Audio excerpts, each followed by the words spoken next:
What's good, people? Welcome back to the channel. What are you saying? I hope you're all having a great start to the week. Start to the week might be end of the week by the time this video is dropping. It's December. How did we get here? I don't know. But we're surviving and thriving, you know? Things are moving. Listen, people, I hope you're all enjoying. Today I wanted to speak about a topic that, to be completely honest with you, as of probably 2 months ago, it wasn't a term that I was even really aware of. And more so wasn't a term I thought related to me. Like it was an attack on me. Because it was a read from a friend of mine, shout out, you know who you are. Who one day I was sat with two of my closest friends.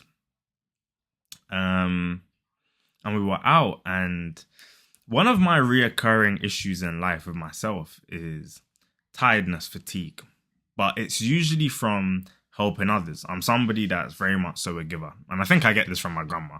If anybody knows me or knows my family, like, you know, my grandma is such a giver. You know, she's so the kind of person that highly believes in not forgetting any small thing that somebody does for you and paying back tenfold. That's just in her nature and how she is. And I think I was raised to be the same, given that I was raised by my grandparents. My grandpa was also very much a giver as well. Very chill guy. Yeah, man. Shout out to grandpa and grandma. But what my friend said to me, because I was having a little vent about, how, man, I'm just tired. But like, I feel like I have to do this and help this person and do X, Y, Z. And she was like, you're codependent. And my initial reaction was just like defensive mode, like not outright defensive mode, but I was kind of like, nah, I'm not codependent. And I was like, I asked her, in what sense? Because hearing the word codependent, that makes me think, I feel like I need other people, which is actually the very opposite to where I am. Like, I don't actually often ask people for help or advice on things. It's very rare that I do that. So when she said that, I was like, nah, that ain't true. And she was like, no, you're codependent in the sense that you kind of enjoy the process or get a kick out of helping others to the point you're almost codependent on them as well. So not codependent in the feeling like you always require somebody to be there for you, but in the opposite way, you feel like you have to be there for them. And I was like, huh? I was like, did someone just read a chapter of my autobiography or something? Did they go deep reading between the lines? Well, anyway, she knows me very well, but like that just spun my brain.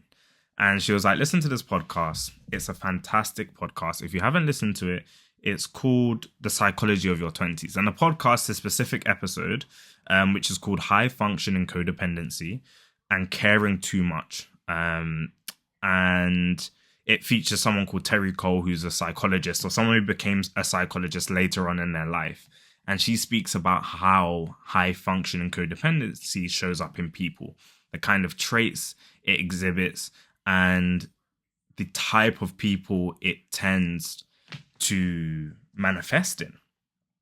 And it was so interesting. Now, this is a podcast between two women, so a lot of the examples are spoken from a woman's perspective or within the context of like families or being an older sister or an older sibling. I'm the youngest sibling, but so many of these things hit home, and wow, was my brain spun. Let me tell you right now, my brain was absolutely spun.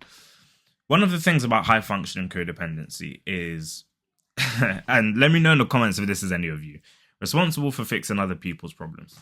Check. Yeah, that's me. Like, honestly, I feel like this is a trait also of very like emotionally intelligent people as well. People who are good at reading emotions and almost feel like they're harboring them themselves. I had this conversation with another one of my best friends as well. And she was saying, like she reckons it's typically emotionally intelligent people who might harbor these traits because they can read and almost reflect what somebody's feeling. And I wouldn't even consider myself an emotional person outright in terms of like crying a lot or anything like that. But it's to a deeper level where I really take it on and I feel like I have to fix it. So that's definitely me. Going above and beyond even when you're not asked to. Now, Is this me? I think I go above and beyond. I will say a lot of the time I'm asked for advice, and I do appreciate when people seek out like my help and advice too. And I think I'm just naturally that kind of person. But to the point of the podcast, and please go and listen to it. It's a great podcast. It's so interesting where it made a point that if you can't not help that person, or if you can't not give that piece of advice, then it's actually not you being nice, it's a compulsion. I was like, damn. I was like, that's crazy work. Because again, I always pride myself. It's very important to me to be a kind and be a nice person. But when you feel like you're having the internal battle, the internal war of you beating yourself up if you're not addressing or fixing a problem there and then it, to be honest, as the podcast, as the psychologist actually says, it technically is a compulsion. And that's actually something that probably needs to be worked through. And I don't think I'm somebody who tends to give unsolicited advice. Any of my friends, let me know down in the comments if I tend to do this. I feel like people usually will ask me for my perspective or my opinion or something, and I share it. But my problem is also, I think a lot of the times I give too much to my own detriment. Almost sometimes, a lot of the time, self-sacrificing to people who deserve it, and then also to people who don't. And to be fair, I don't think I'll ever change this about myself. It's very innate to me. Like, it's not something I think about. That comment that one of my best friends made about the fact that I am codependent put a label on something that's very innate in my nature. You know, it comes very naturally. And I was like, wow. If you're the kind of person that's ready to jump into damage control, again, the friend people go to and shit hits the fan, that kind of person. If you're auto-accommodating, so if you see a need, like in the external environment around you, and you want to jump in straight away. And again, it always comes back to the detriment is your own well-being a lot of the time, because you almost, whatever problems the people around you are going through, you almost harbor it 120%, even though you're not going through them. And the other thing about myself is I know that I love to fix problems, but I also hate conflict. Like, I hate it. I'm such a I hate confrontation. I'm such an unconfrontational person. You know, if two people are beefing, I always find myself in the middle of beef, because I'm typically the person people confide in for advice. And so people usually are like, sometimes I'm around people who are confrontational or who are highly opinionated, and they end up beefing. I end up being the person in between it. But I honestly, sometimes I just don't know how to solve it. And maybe instead of telling them to sort their beef out, I become involved because I feel like I can fix a problem.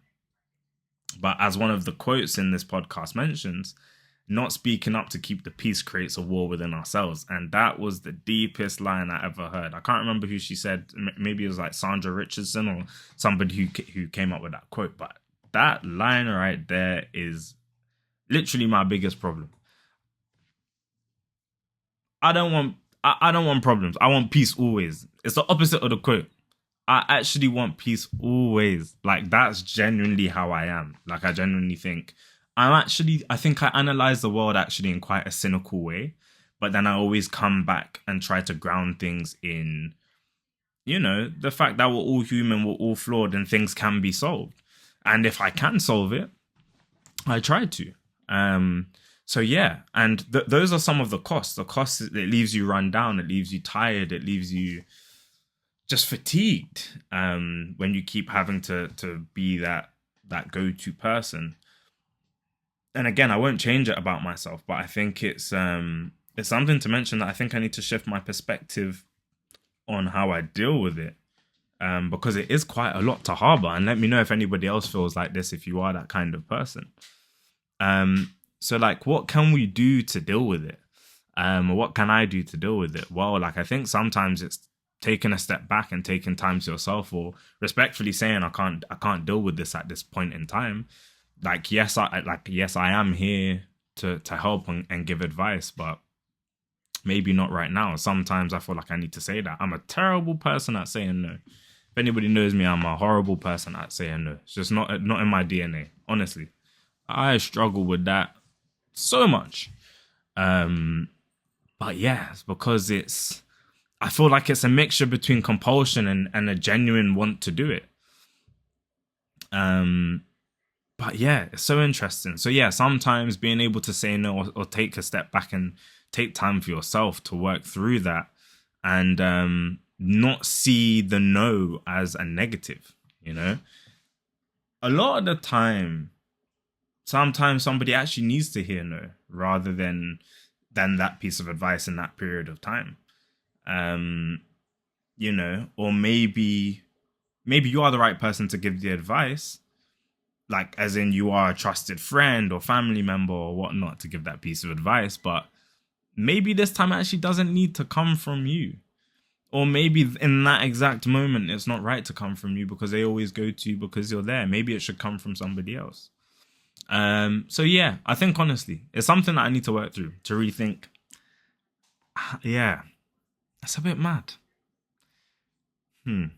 Honestly, that podcast by my brain, I wanted to come here to talk about it. So let me know what you think on the topic of high functioning codependency.